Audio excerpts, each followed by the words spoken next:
Welcome. It's another episode of the AFCON Daily Show on Citi TV. My name is Nathan Kwao. Many thanks for joining us.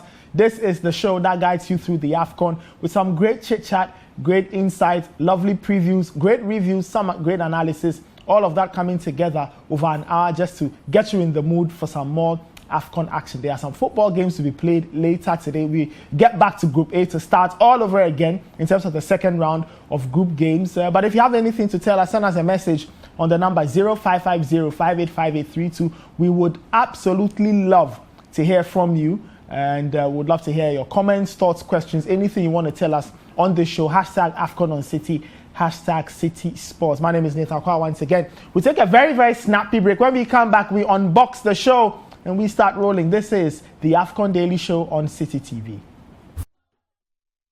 Welcome back. This is the AFCON Daily Show on Citi TV. My name is Nathan Kwao once again. Let me introduce my wingmen for the afternoon. There's a slight alteration to the starting 11, but let's get to who gets to start. Susu Graham is here. How are you doing? Fine, thank you. Right, Daniel Cranston is also here. Hello. Today you've got the Gareth Southgate coat on. No. Not the Southgate coat. No, it's the Daniel Cranston. It's the Daniel Cranston coat. Yes. All right. Clearly doesn't want to be associated with Gareth Southgate for whatever reason. Feta Tahir is missing from the starting 11. It's not an injury. He missed the team meeting, so we decided to send him to the under-23s. That's what's happened to Feta Tahir today. All right, let's have a look at the fixtures for the games that were played yesterday. There you have the... well, it wasn't Tunisia 1, Mali 0. It was Mali 1, Tunisia 0. And Mauritania 0, Gambia 1 there. And the other result was Côte d'Ivoire. They played in that game as well. They also took part in their game with Equatorial Guinea. And so that game ended 1-0 in favor of La Côte d'Ivoire. Goal scored by Max Gradel. A lovely goal. Lovely strike in that first half, giving the Ivorians all 3 points on the day and continuing with the 1-0 theme of this AFCON, even though I believe the goals will start flowing maybe from today. Guys, nice of you to join us. We don't know where Fento is. Like we said, maybe he's training with the under-23s. Well, he maybe didn't even show up at all at training. Speaking of 1-0, we've played 12 matches and 9 have ended 1-0. So. Okay. And then the other one ended 2-1, making 12 goals. So that was the first game. Yeah, so essentially, on the average, a goal a game. We've had 5 goalkeepers being man of the match, 4 or 5. Just tells us a lot. Guys, let's start with Mali versus Tunisia. The game itself didn't really excite me, but the sideshow, we'll get to the sideshow in a bit there. But the Malians winning by a goal to nil. Ibrahim Akone's penalty, ensuring that the Malians started the competition off with a win. The Eagles defeating the Carthage Eagles. And it was quite surprising that the ever-reliable Wabi Kazri could not go past the Malian goalkeeper. And so it was Mali 1, Tunisia 0. Well, I have to say, when I looked at the numbers, it was a very, like we said when we had the pre-match prediction, it was a very close game. We expected goals 0.9, and they lived up to that. Remember the AfroStar prediction? Yes. But yeah, moving on. So it was a close game, like we said. But I think what hurt the Tunisians was when they went down and they got their penalty. They weren't able to take their chance, and then the game ended quickly and all that kind of stuff. But I think what hurt the Tunisians, I think we have seen a pattern here when the North African teams face the Sub-Saharan African teams of the North African teams being physically dominated, which doesn't help their play. Okay. Seems they are losing more duels, they are losing the aerial duels. So it shows that kind of stylistic clash is working against them. I think maybe when they are playing teams with a bit less quality, it won't show. But when you are playing a Malian team with a lot of quality in midfield, and they are very good at moving the ball around, and so they are on level with you when it comes to technical terms, they are not going to look good. So it's just one of those things. I feel bad for Tunisia, especially considering how the game ended, but I wouldn't say they deserve to win. Okay, Daniel, your thoughts on this? I don't know whether you thought the Malians were deserved winners, because when I tuned in, it was just after the goal, and I thought from the 48th minute onwards, the Tunisians looked like they were going to find something up until the penalty, and then Wabi Kazri fluffed his lines. I think it was a 50-50 game. Based on what happened, I think it should have been a draw. Tunisia got their opportunity from the penalty spot. Unfortunately for them, they couldn't take their chance. But I think after Mali scored the goal, it was what I term noisy possession. Tunisia had a lot of the ball, but they were not really threatening Mali. And Mali were very satisfied. They looked very compact. They looked very difficult to break down. And referee handed Tunisia a penalty, and unfortunately for them, they couldn't take it. It's just... Why do you make it sound? The referee handed them. Oh yeah, it was a penalty, so he gave it. I personally think it was a penalty. I think if you are going strictly by the law, it's simple. If you saw his hand, it was a bit extended away from his body, and it was given. If you saw the Mali penalty also, it was something similar. Although his hand was a bit close to his body, that's not a natural position. The Mali penalty was a bit more contentious. The penalty Tunisia got was clear cut, but the Mali penalty, you could say, oh, the ball was close to him, that kind of thing. But that's the thing. That's what I'm saying. If you are going strictly according to the law, they'll ask you the question: was that a natural position? I don't think holding your hand by your waist is a natural position. So I understand the referee when he gave it. I think we saw a similar penalty given like this at AFCON 2019 between Senegal and Tunisia. Yes, it was Senegal and Tunisia in that game, where I think it was Koulibaly who lay down trying to block a shot. Yeah, and you see, when you do this is not a natural position. It touches your hand, and so it's a foul. So it's just one of those things. But in as much as there was a football game, we all know that what happened after or at the tail end of the game is what stole the highlights. All right, so Zambian referee Yanni Sekizwe, brilliant referee. I think it's the MVP of the competition. I just found his output, I mean, on a lighter note, yes, it was funny, but I thought there were bigger issues there. Maybe we'll get into, issues of maybe refereeing quality, looking out for referees, ensuring that the referees are in a better shape or are in the best of shapes to handle the pressures of an AFCON competition. And then we see the very first of the contentious decisions, and it wasn't the last. The very first one they handed to the Malian player. Well, this was the second contentious decision, and it was a quick trilogy of one bad decision to the next, to the next, to the next. Thoughts on this? And Fenton Tahiru has just joined us. He finished his training session with the under-23s, and so we called him very quickly. He missed the team meeting, so yeah. Oh, God. How are you doing? I'm all right. Today, you've dropped the Ibrahim Tanko look. This is not Ibrahim Tanko. No, it's not. This is Fenton Tahiru. Yes, this is Fenton Tahiru. Okay. Yes, that's good. Nice. By your mind, dress. Charlie. We're talking about football, Fent. Anyway, we'll get to that in a bit. Ibrahim Tanko is football. Yes. Fent, your thoughts on the last 10-15 minutes of the Mali-Tunisia game, because now the entire narrative is on that point from the 85th minute onwards, right up until when the referee said, okay, enough was enough. The Tunisians were not coming out. First of all, what did you make of his decision to end the game after 85 or so minutes? I think, first of all, it is worth pointing out that this is not the first time something like this has happened in world football. So the whole narrative, even including some Africans who are claiming that this can only happen in Africa and calling the AFCON incompetent and African referees incompetent and saying that we are corrupt and we are this, we are that, just stop it, all right? This is a regular occurrence. And the first time we saw something like this at the highest level was in La Liga. This is one of the top 5 leagues in Europe. It was a game involving Sevilla. The referee ended the game earlier than usual and then had to call the players back from the dressing room to come and complete the match. We saw in 2006 at the World Cup when Graham Poole handed 3 yellow cards to one player before sending the player off. Nobody at the time started shouting that, oh, Europe, or in that time, let's just say, oh, world, the world is incompetent. Nobody said that. Right, individuals make mistakes. He made a grievous mistake, and it's worth pointing out. Probably, I think CAF should punish him. But let's get into the nitty-gritties of the actual matter. So right? first, he ends the game at 85 minutes. 85 minutes, he ends the game. Mm-hmm. All right. Then, at that point, the officials, I think the 4th official signaled to him that no, it wasn't time just yet. So he continues, and then in the 89th minute, he ends the game. This time for good. The official, the Tunisian players and officials screaming. They confront him. They're telling him that cannot be because there's not even been added time. Mm-hmm. Plus, there were 9 substitutions. There was a water break. There were 2 lengthy VAR decisions. So in any case, why wasn't it? First of all, it wasn't even 90th minute. Mm-hmm. And even if it was 90th minute, where's the other time? Because we deserve some other time in this match. At least 8 minutes, to be honest, in this particular game. So none of that happens. They go into the dressing room. The Malian coach is having his post-game press conference. It's interrupted, and he's told to come back out. In fact, the Malian goalkeeper, Munkoro, had been given the Man of the Match award, and he dedicated the award to the Malian people. I was just yesterday, I made that point on the space. Imagine if he, when they came back and continued the game, he committed 2 blunders.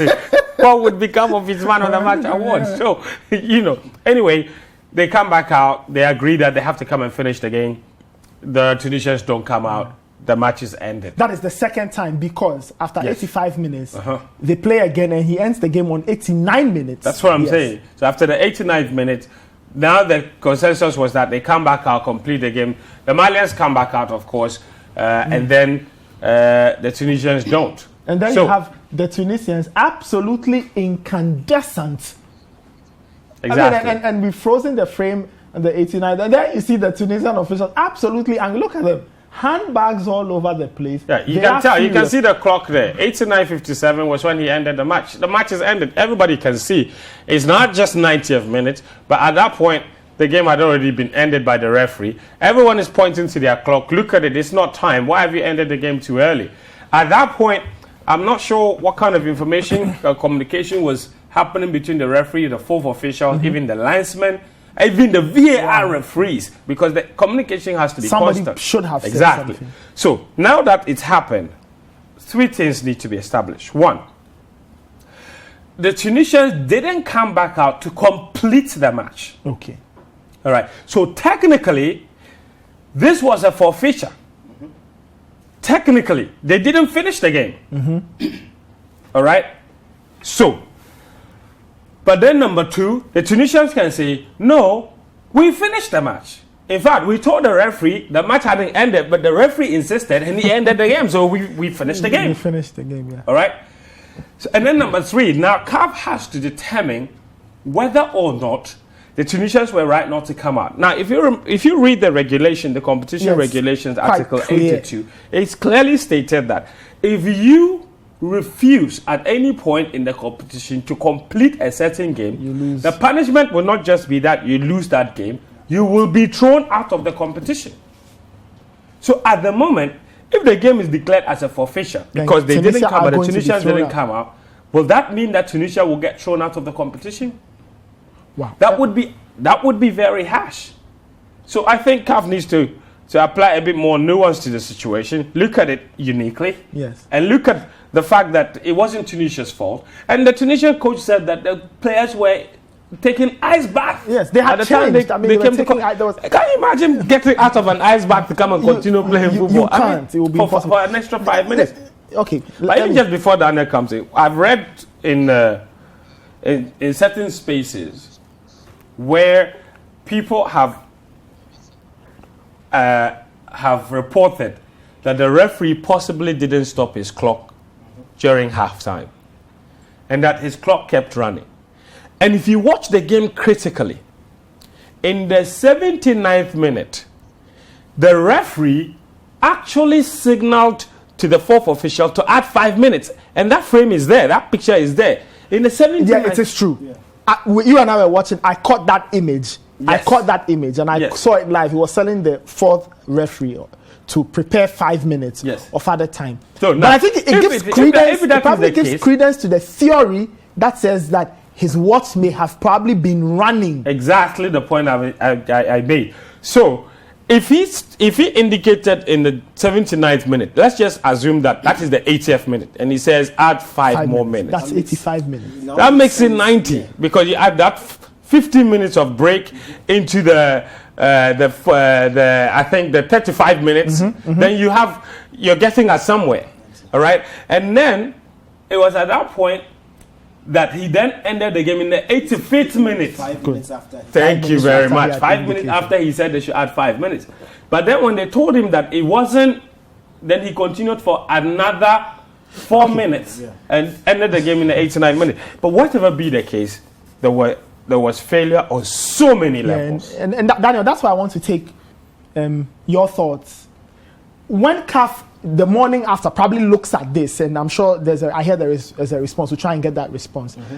If you were part of CAF's legal people or the competition organizers handling this, how would you handle this? So much so that you take this case. How would you handle it? Will you look at this case in isolation, or you apply the rules stricto sensu, and then you probably punish the Tunisians? Let me read this. And this there's a statement coming in. It says, in relation to the Total Energies Africa Cup of Nations match between Tunisia and Mali, CAF is gathering all the necessary reports from the officials at the game. CAF is forwarding these documents to its competent bodies. They didn't say, but I'll add, set up to handle these kinds of issues. At this stage, CAF is not in a position to make a further comment until the responsible bodies indicate the way forward. Daniel. You can understand them. They can't just come and make a pronouncement a day after. A lot of investigation needs to be done. And I feel more into the referee and his frame of mind during the game, because it just wasn't normal. And in as much as it is right that we condemn the action and it's wrong, you also have, when you build a reputation for yourself, you have to be given the benefit of the doubt. He's an experienced referee on the continent.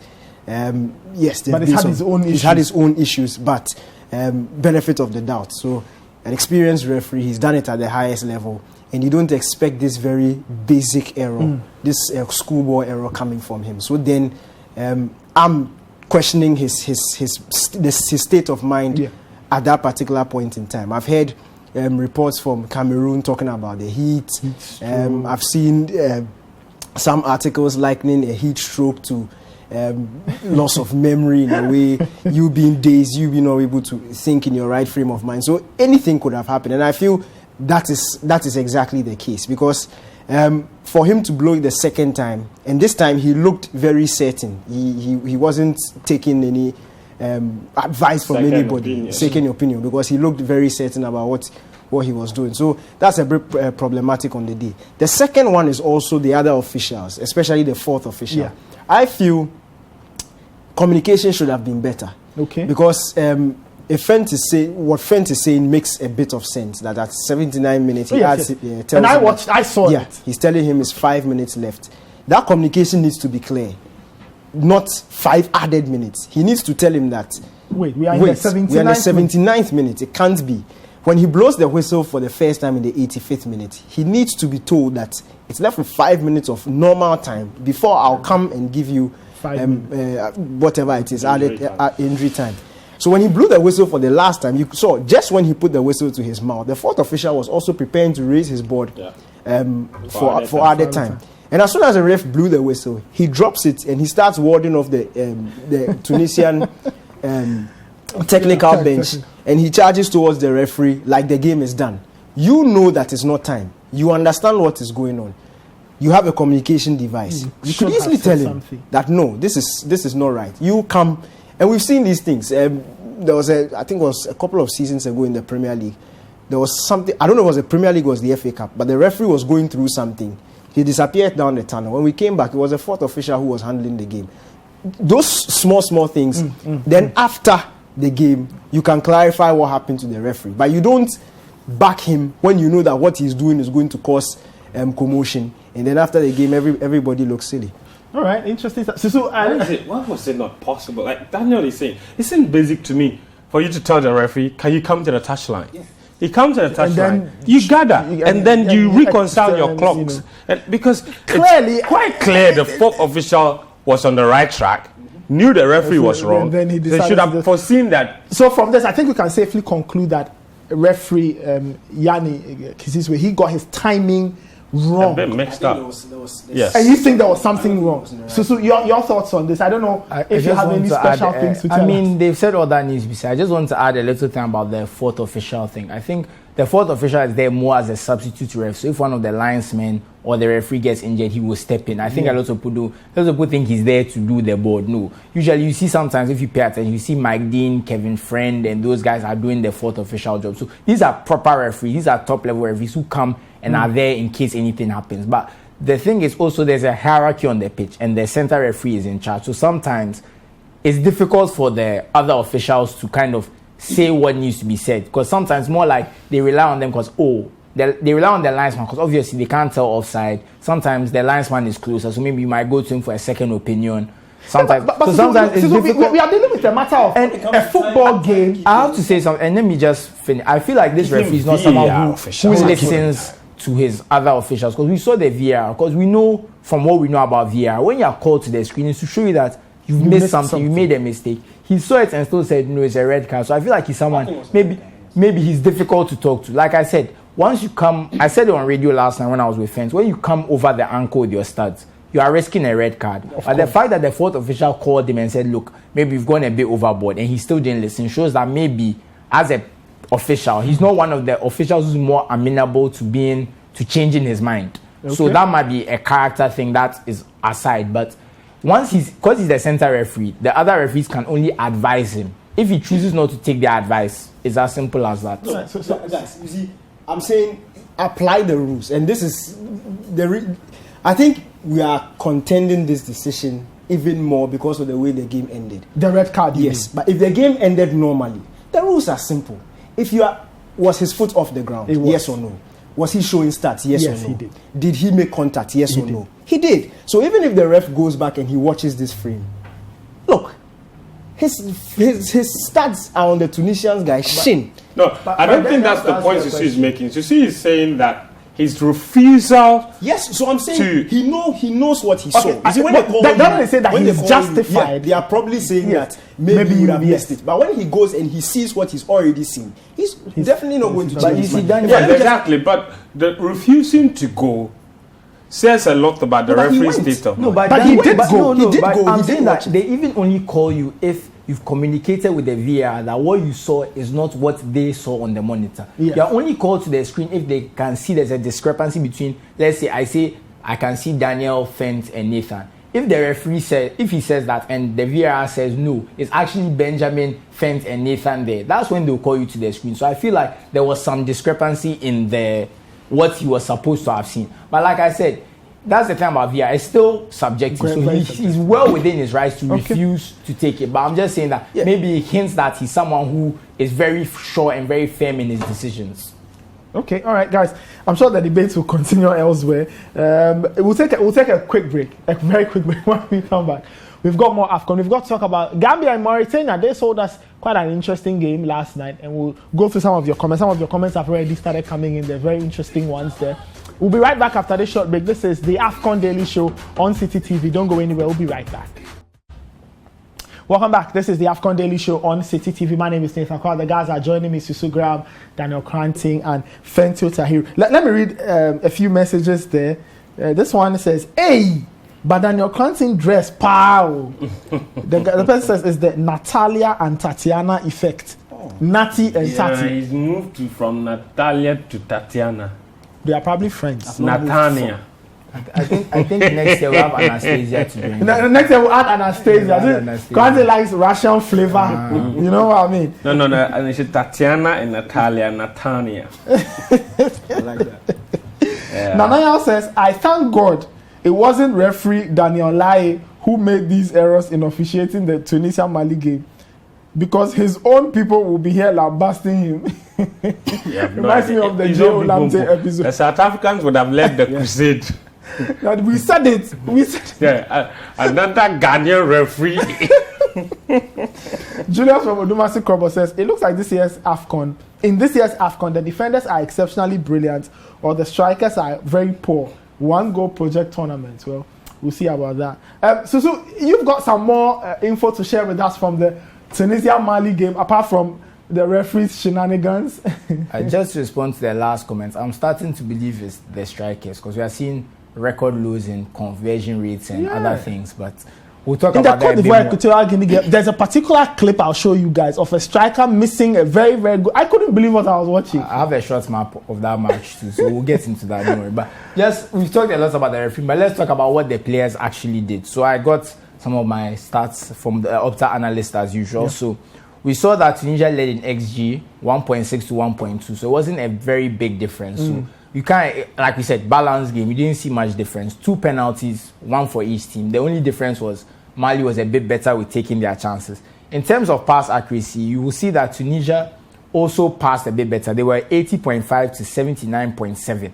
So Tunisia slightly edged the passing stats, and that's one thing. Like, it wasn't that much difference. Then you go to shots. Tunisia had 8 to 10, so they had less shots despite having more of the ball. You go to shots on target. They have 3 shots on target to Mali's 1, and I think that's where Tunisia might feel they're hard done by, because if you concede only 1 shot on target and it's a penalty and you lose the game, you'll feel absolutely robbed. Then you get to aerial duels. Mali dominated that, getting close to 60% of the aerial duels as compared to Tunisia's 40.7. Then you go to dual success rates, 55 to about 45, as you can see. So, like I said, Mali were a bit more physically dominant, but Tunisia had a lot of the ball and didn't use it profitably. And I think that's, like Daniel said earlier, noisy possession. When you go behind and you're just using the ball, you're trying your shots, you're not making much of it. And that's really the story of the game. I saw the Malians as they were about to sub in. Who was it? Chapping the number 10 shirt, Koulibaly. Goodness, that guy is huge. That guy is huge. Why would they not be winning 55% of the duels? Yesterday I told you that I didn't expect Mali to win. Tunisia, I think for large spells of the second half, they were the better team. They played really good football, deserved the penalty. Wabi Kazri, unfortunately, let them down. I'm not sure what she was. From dead balls. And and sometimes when your most experienced player misses a penalty, there's not really much you can say, because they have been there and done that many times. But this is not the way they would have liked to start the competition, because when you start with defeat like that, it can be very difficult and the referee, to try to recover from that. But this Tunisia team were the team that finished 4th in Egypt. A lot of the players are still there. In fact, I think about the starting 11 from yesterday, I think about 8 of them started the semi-final match. 3 years ago. Whether it's Dylan Braun, Mathlouthi, Ali Malou, Wabi Kazri himself, all of them were in there. So it's a very experienced team. And I think that they can still come back stronger in this competition. Okay, all right. We'll see how it plays out. The Tunisians, they will hope to bounce back. It's been a whirlwind start for them. Refereeing drama and, of course, a defeat to the Eagles of Mali. Let's move on to the other game. It was Gambia versus Mauritania. Tom Saintfiet, the Belgian, he guided Gambia to their very first AFCON, and they got going. That was a brilliant way to score your very first AFCON goal, the very first time you score in an AFCON, and it is this wonderful strike. The goalkeeper stood no chance whatsoever. He thought that was very poor goalkeeping there. Daniel, your thoughts on this encounter? I thought it was a game that had some life in it. It wasn't down. For me, this has been the most interesting game. Okay. In terms of end-to-end football, anybody could have won it. It could easily have ended in a draw. In the Nigeria-Egypt game, which people enjoyed, I think it was because of the size of the two teams. That's why people are saying it was a big clash. But I think it was dominated by Nigeria. That is not what makes neutrals happy. But this was interesting, especially because a lot of people, when you see matches like this, you don't really pay attention to it. But if you watched it, you would have been very, very, very, it would have been worth your time yesterday. Gambia, and this is what I love about them. And the good thing also about the draws in this competition. When they came out, your debut in an AFCON, but you always love to play a team who is not as experienced. So you're almost on the same level. Okay. If they came out and they were playing a bigger team, I don't think you would have seen a performance like this. But they seem very calm about things, nothing to lose football. Even when they scored, they were still moving for a second goal. It was end-to-end. It was a lovely game for neutrals. But the Gambians will take this. I saw a stat yesterday that in the history of AFCON, they are the only team that has a 100% win rate. Played one, win one. Simple. Best way to start things off. That's a good start. But Fent, you have to admit that the man guiding them on the technical side is vastly experienced. Tom Saintfiet, ex-Tanzania, ex-Togo coach. I remember I interviewed him when he was Togo head coach here in Ghana. So he knows his stuff, and he sent them to an AFCON, and they have 3 points. Well-deserved points as well, because, that's not an easy goal to score. Not at all. Daniel can criticize the goalkeeper all he wants, but that's a really good finish.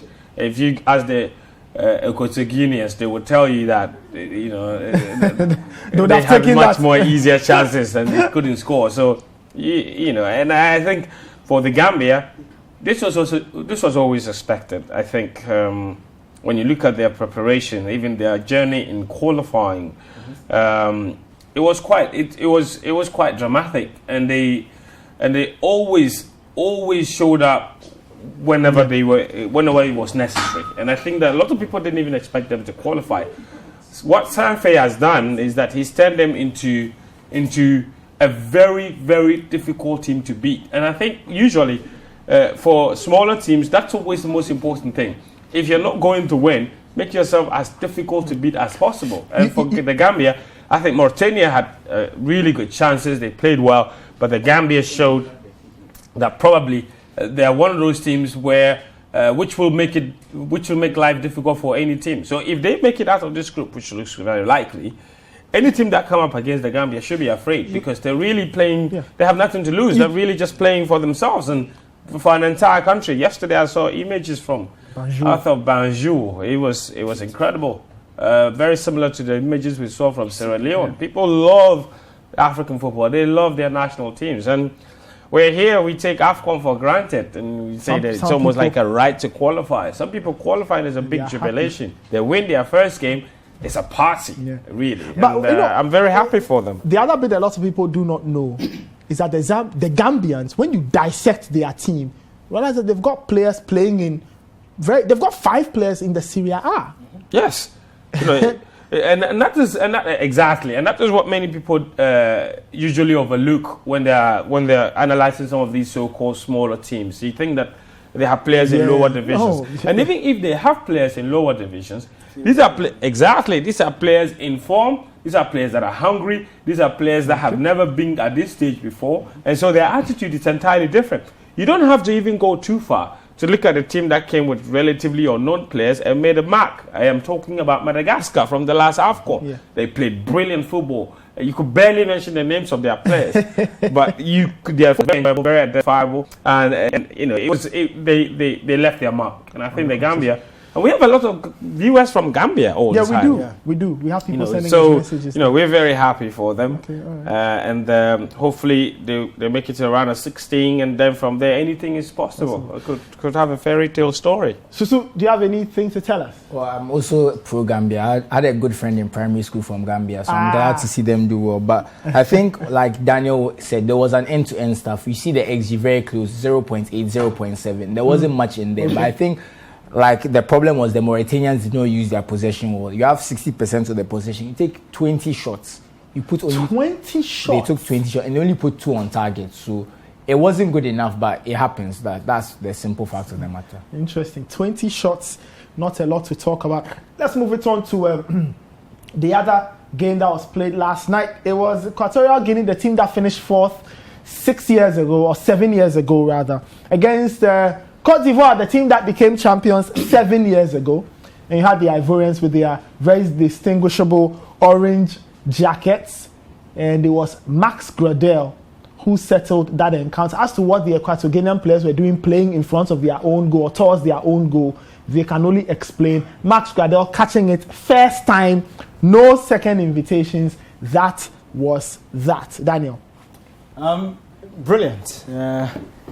He won the ball first of all, nicked it to Sangari, and then the move started. And for Equatorial Guinea, this match was just down to experience versus inexperience. Côte d'Ivoire saw the opportunity, they took it. Equatorial Guinea played some good football, but I always say this thing: good football, if you can't get the results, it really doesn't mean anything. You just get good talk and praise after the game, but I won't change anything. And for Equatorial Guinea, they'll be very disappointed in themselves. And I think this goal was down to, the goal they conceded was down to stubbornness, personally for me. Stubbornness? Yeah. In midfield, on whose side? On the coach's side, you can tell it was an instruction. They tried to play with the ball, even in dangerous situations, playing from the back. And there were a couple of situations where Côte d'Ivoire pressed and could easily have dispossessed them in and around their area and punished them even more. But I'm not saying when you get it, blast it away, but you have to be a bit smarter. You take one touch, you take two touches. You have players around you who can see. And it was two Ivorian players, Sangare and Max Gradel, stormed at him. You quickly release the ball. There's no reason to hold on to it. And they were punished at the end of the day. Yes, I said that they play good football. They had a couple of opportunities, some good opportunities where they should have scored. But that's where experience and quality comes in. I bet you if Ivory Coast had those chances, it would have been 4-5-0. But unfortunately for Equatorial Guinea, this is a chance missed. And I don't think in this competition it's okay to say they were hard done by, because you've seen teams like Sierra Leone against Algeria get the results, play well and get the results. So personally for me, it's not enough. And when they look at the way the game went, they will not be too happy that they lost it. French, you remember the chance? You and I were watching this game. There was that chance in the second half. It came from Edu. Yeah, he should have done better. Yeah, ball fell to him, empty post really. But then he miscues his shot and then he goes wide. There it is. You know, I mean, you can tell what he was. You know, like you can tell what he was trying to do. He was trying to bend it into the far corner. Sometimes you really just, when you are that close to goal, you really just should, just try and get it on target. I think that's more important than all of those other things. Just get it on target. This was the it could be a deflection, really it could just end up in the back of the net anyhow. There it is. I mean, look, exactly. Just try and get it on target. Just get it on target. It doesn't matter how hard you hit the ball, how much you burn it. If it is not on target, it's quite useless. And this was a really good opportunity. Really. But we always talk about these teams, and it's just the way it is. Milao Insue is not played club football for a year, and he's here leading them and captaining them, the former Liverpool star. So former Liverpool player. Yes. He's a star. The former Liverpool. He's a star in Equatorial Guinea. Former Liverpool star. It's a former Liverpool star. It's not a Liverpool star. Okay, he's a former Liverpool player. The term Liverpool star is reserved for a select few. Yeah. Okay. Including Insue. You see. Including Insue. Earlier. I don't know why you have something against. I mean, star is basically like anybody that is good enough to be on the books of Liverpool. I mean, to be honest, you're a star for me. Are you sure? It's Liverpool. It's the highest level of club football. What else can it be? Would you say Khalid Boularus was a Chelsea star? He was a Chelsea star. He was a Chelsea number 9. Of course. Was a Chelsea number 9. Khalid the cannibal. Of course. I mean, I can't see what's wrong with that. Okay. Even Ngog was a Liverpool star. He wasn't. No, but a former under-17 World Cup winner. All right, so earlier you were making a reference to a few things from the Equatorial Guinea. So I want to start with. I have a short map for you guys. So I just want to. You can see the number 6 there. That's Edu we're talking about. I don't know if you guys can see it clearly. You can see it just goes. So look at how close he was to the goal. That was probably the closest they got, and he blew it. Then you see Max Gradel, the number 15 there, just outlined the blue. Look at that. Straight outside, straight into the net. So it just shows for me, it was a matter of taking your chances. Because if you look, Ivory Coast, not many chances in the box, a lot off target. Same for Equatorial Guinea. But Equatorial Guinea got in the box a bit more. So I want to go to the team stats and the overall. So I just want to focus on the shots inside the penalty area before I talk about the rest, because that's why I feel Equatorial Guinea got into the box. They made the best of their possession. 7 shots in the box compared to 5 for Ivory Coast. And Ivory Coast didn't even score with theirs. And you saw, remember we talked about Insue, great chance, one-on-one with the keeper. You'd expect him to, make the keeper work, and it was a comfortable save for the keeper. And I think that's where they went wrong, because they created better chances. I wouldn't say those 2 chances alone were better than any chance Ivory Coast created, but they didn't take one of them. And I think sometimes, even when you play well, sometimes that lack of quality, just not having a kind of world-class player, like I said, Insue, he's not played for 1 year with their club. Edu, he plays in the Spanish 2nd division.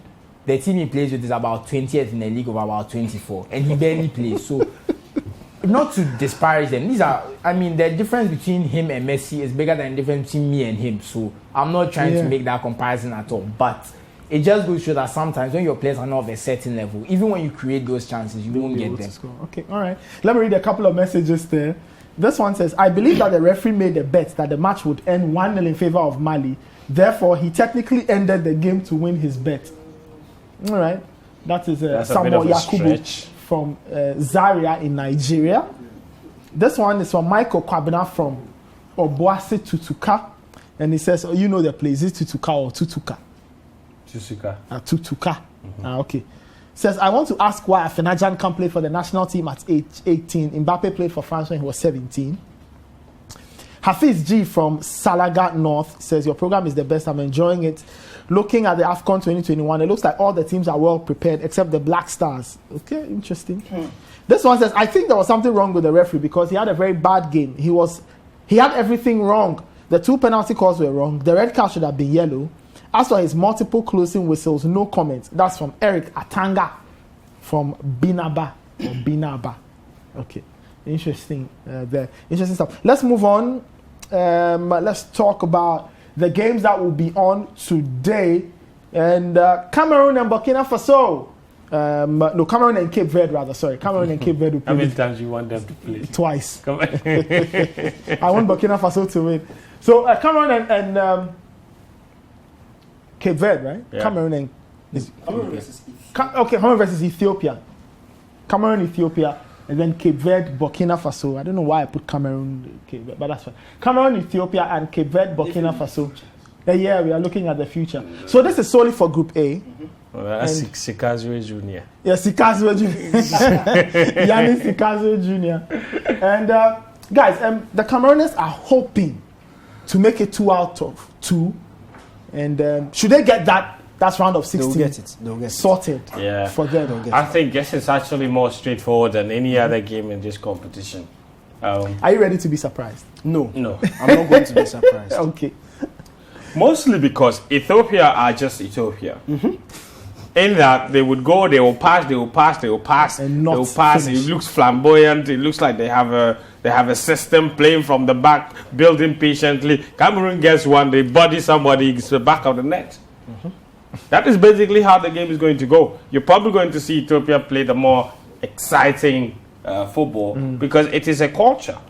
You know, it's a brand of football. Ethiopia never deviate from that sort of system. But again, the quality will come to show. And that point, we can't make it enough. When it doesn't matter how well you play, if you just don't have the quality, the team with the better quality players, all they need is a half chance. They don't even need a full chance. Okay.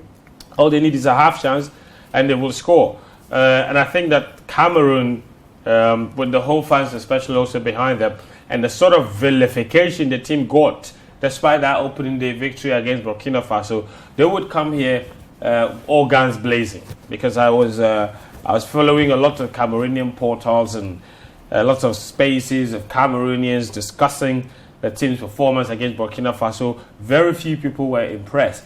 You know, Cameroon, I think they're very similar to Ghana in that when they go, exactly, you know, they expect their team to go out there and blow every team apart, even if the reality is that their team is not as good as they think it is. But you know, they've got quality in that team, Cameroon, and they will know that their performance in the opening game, although they got the 3 points, which is the most important thing, the performance itself can be better. The whole fans are looking for something flamboyant, and trust me. Don't underestimate the importance of winning and winning well and playing well while winning, because ultimately that is what everybody aims for. Wins are good.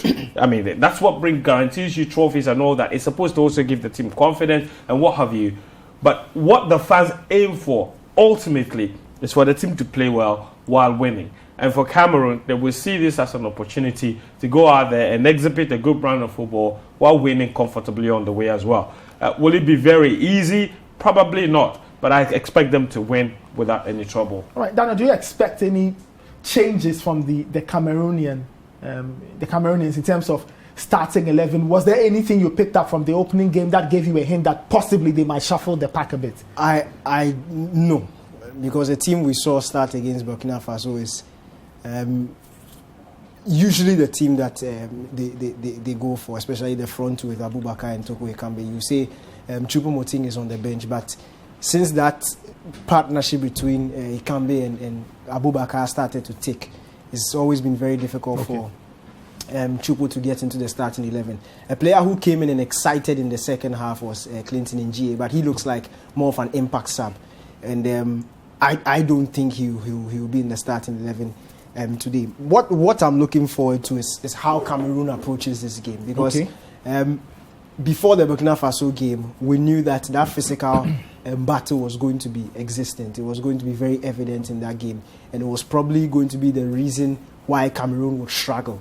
This time around, Ethiopia are not the most physical team. They like to play football.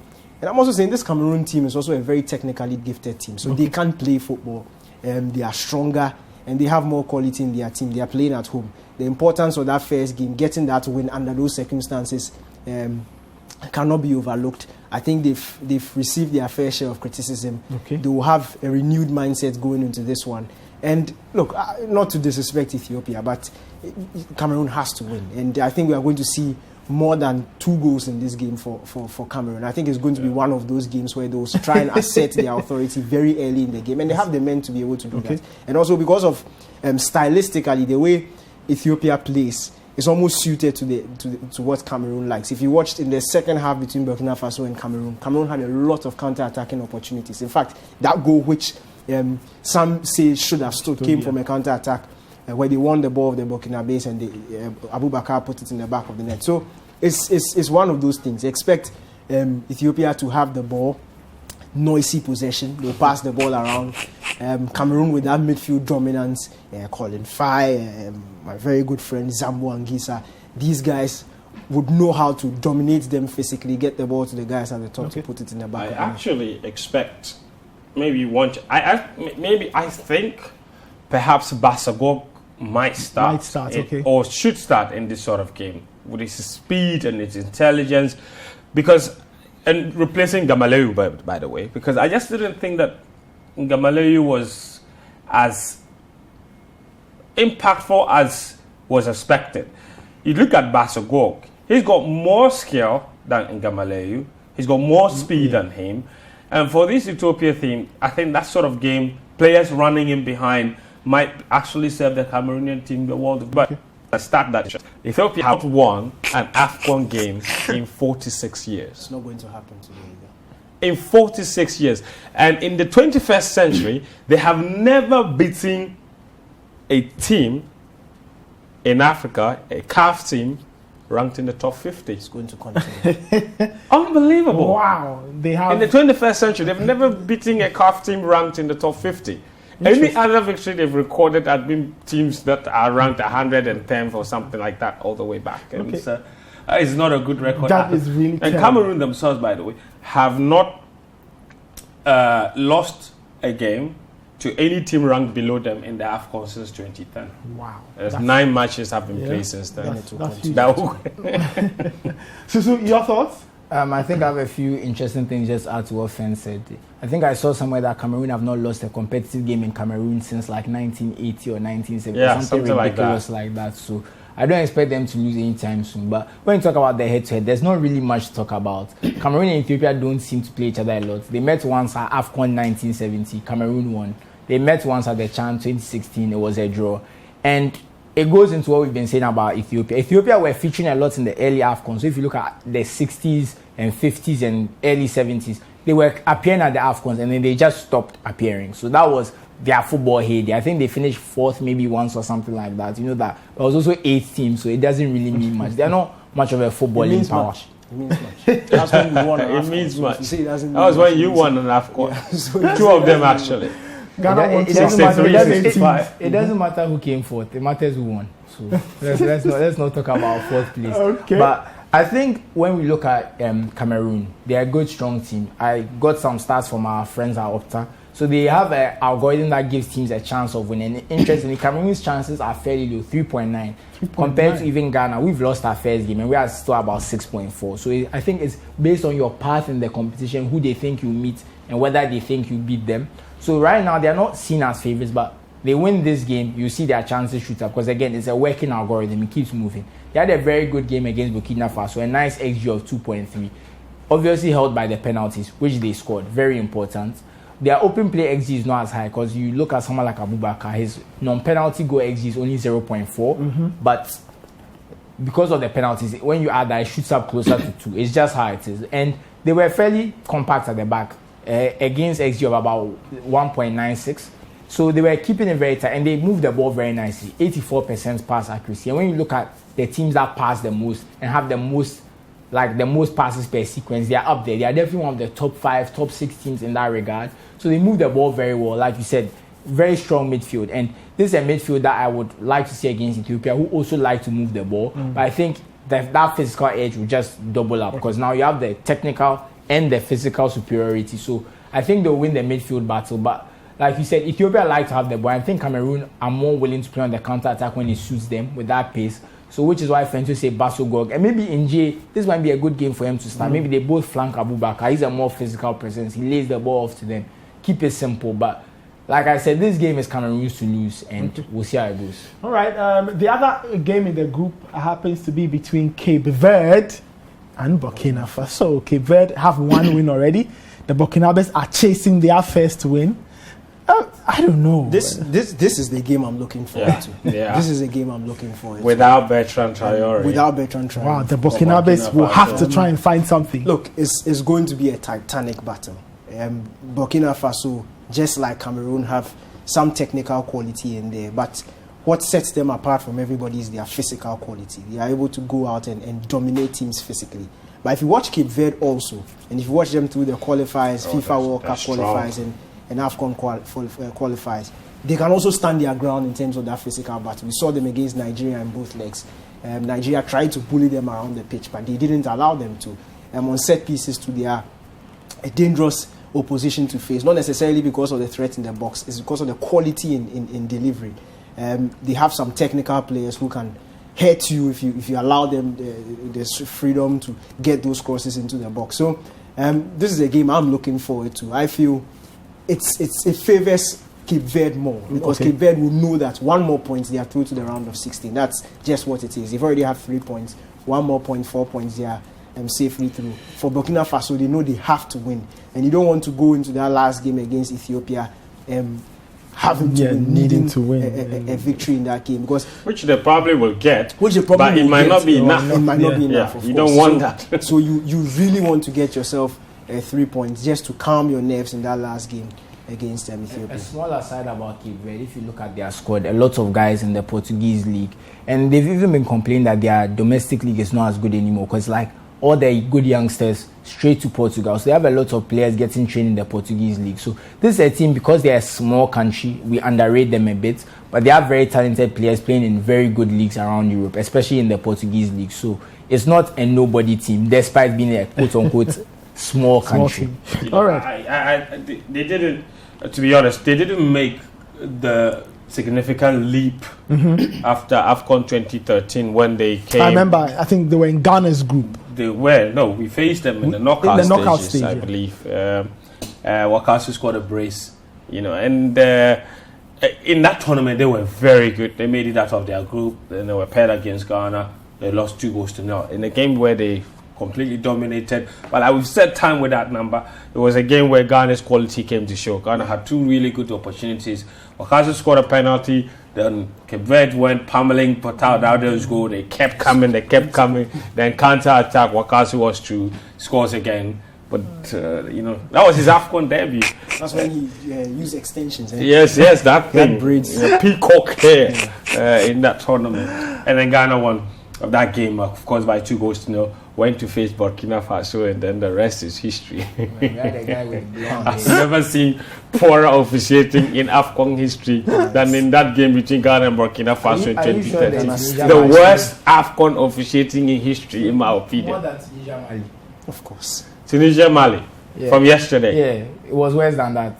Yes, Look, I agree with you. You should go back and watch the game. Tunisia Mali was not. The referee. It wasn't like 90 minutes of bad refereeing. It was just a few minutes. The referee was earmarked to go to the 2014 World Cup. After that game, he was kicked off. The thing I remember from that game is Bansi. I think I still have nightmares when I see tall the black referee guys with sent blonde off Burkina's best player Jonathan for no offense. No offense. That decision was actually overturned for the final. All right, Seedorf. It was that bad. Seedorf in Airport And we Residential. still didn't win. We still didn't win on penalties. Seedorf in Airport Residential says, Mali is the most organized team I've seen this AFCON. The off-the-ball movements of the players is top-notch. They know their intervals very well and where to be at each point in time. It makes me wonder why our Black Stars are this disjointed. This is Seedorf from Airport Residential. Why the Black Stars always catching stray bullets? I don't get it. They just can't catch a break. Ghanaians are frustrated. It's just how it is. It's just frustration. All right, let's have a look at the fixtures for today once again. All those games coming up in Group A of the 2021 AFCON in Cameroon. You've got Cameroon versus Ethiopia at 4 p.m. and then Cape Verde versus Burkina Faso at 7 p.m. Guys, who wants to give us a prediction? Today. No 1 p.m. The 1 p.m. games return tomorrow. Yeah. Predictions, guys? Cameroon 3-0. 3-0. We get our first big score of the competition today. All right, Fence? I think, Cameroon to win, maybe 2-0. And Cape Verde and Burkina Faso to end in a cracking 2-all draw. Okay. Susu? I agree with him on the draw part. I would say 1-1, considering the finishing we've seen. And I think 2-0 or 1-0 to Cameroon against Ethiopia. I think Ethiopia are going to draw a blank regardless of what Cameroon do. So, or Cameroon. Yeah, they definitely won't be scoring. Yeah. That's for sure. Okay, all right. The guys have given their predictions. I don't know what you think. The games are on. They are live 4 p.m. and 7 p.m. So you can find a television somewhere and watch. And then you can follow all we do in terms of this show, coverage, artwork, stats, everything on our handle. If you missed anything, subscribe to our YouTube channel. Please subscribe to the YouTube channel City to watch Sports the show Ghana. again. City Sports Ghana, Yeah. City Sports GHA on Twitter, and citysportsonline.com for all your stories and AFCON related reading material. My name is Nathan Kwao. I had Fenty Tahiru, Daniel Cranting, and Susu Graham with me on another exciting episode of the AFCON Daily Show. We are back tomorrow. We'll look back on the games played today. We'll look ahead to the games that will be played tomorrow. And then there's Ghana versus Gabon at 7 p.m. on Friday. We'll talk a lot more about that on tomorrow's show. But do enjoy the rest of your day. Stay safe, take care, and bye-bye.